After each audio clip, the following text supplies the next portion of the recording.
শাশুড়ির সংসারে। বিয়ের কিছু মাস পরেই তার স্বামী বিদেশে কাজে চলে যায়, তাই এখানে তাকে একাই শাশুড়িদের সঙ্গে সংসার করতে হতো।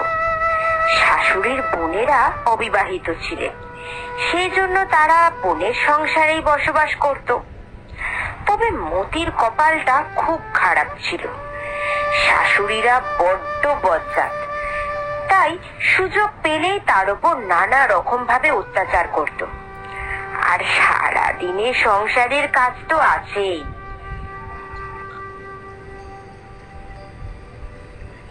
এই যে পাতরানি, সেই চাল ঝাড়তে বসেছ তো ভোরবেলা, এখনো অব্দি চাল ছাড়া শেষ হলো না? বেলা বেড়ে যাচ্ছে, পুকুর ঘাট থেকে কলসি করে জল কখন ভরে আনবে? বেলা হয়ে গেলেই তো আবার তোমার কষ্ট শুরু হয়ে যায়।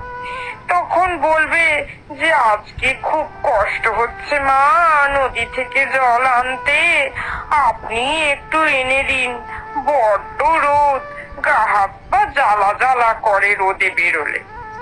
রোজ তো পুকুর ঘাট থেকে জল আমিই নিয়ে আসি, আপনাকে তো কোনোদিন আনতে যেতে বলিনি, তাহলে আপনি শুধু শুধু এতগুলো কথা কেন শোনাচ্ছেন?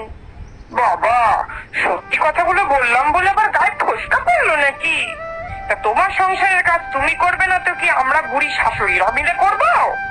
ভালোই স্বপ্ন দেখো মাঝে মাঝে, বৌমা পাটরানির মতো পায়ের ওপর পা তুলে বসে থাকবে, আর আমরা বয়স্ক মানুষেরা খেটে খেটে তোমাকে খাওয়াবো।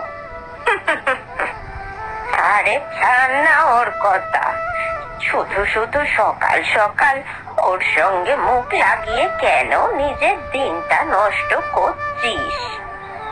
দিন নষ্ট করতে আমিও চাই না রে, কিন্তু এগুলো দেখে তো সহ্য করা যায় না। তুই দেখ না, সে কোন ভোরবেলা চাল ঝাড়তে বসেছে, বেলা বেড়ে যাচ্ছে, আর যেতে চাইবে পুকুর ঘাটে জল নিয়ে আসতে।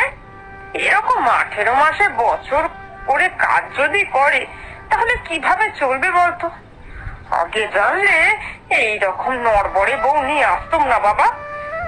তোর কি, যখন খুশি করবে করুক, তোর এত বলার কি রয়েছে? ওর কাজ তো আর আমরা করে দেব না, দেরি করলে ওকেই মরতে হবে, ওকেই বুঝতে দে। এদিকের কাজগুলো করতে দেরি করলে দুপুরবেলা খেতে দিতেও দেরি করবে, সেটাও বোঝ একটু। হ্যাঁ, এটা আবার তুই ঠিক বলেছিস। যাকে তার জন্য এসেছিলাম।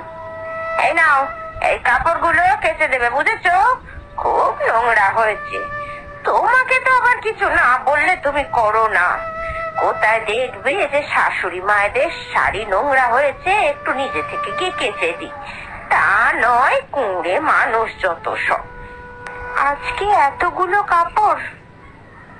আসলে আজকে তো অনেক বেশি রান্না রয়েছে, পুকুর ঘাটে জল তুলতে যাব, বাসন মাজবো, আবার এতগুলো কাপড় কাচবো, রান্না করতে তাহলে অনেক দেরি হয়ে যাবে।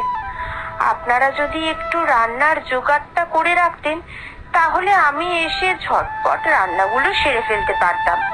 দেখলি দেখলি তো বললাম, কেমন ফাঁকিবাজ বৌমা আমাদের। তোর তো দরদ উঠলে উঠছিল, একটু কথা শোনাচ্ছিলাম বল। হ্যাঁ তাই তো রে, একটু ভালোভাবে কথা বলেছি কি না বলেছি অমনি সুযোগ নিতে শুরু করে দিয়েছো তুমি। আমরা বয়স্করা বসে ওই আগুনের সামনে গিয়ে রান্না জোগাড় করব, তোমার কি বিবেক বলে কিছু নেই নাকি গো? হাঁটুর ব্যথায় তো দিদিরা বেশিক্ষণ এক জায়গায় বসেই থাকতে পারে না, আর তুমি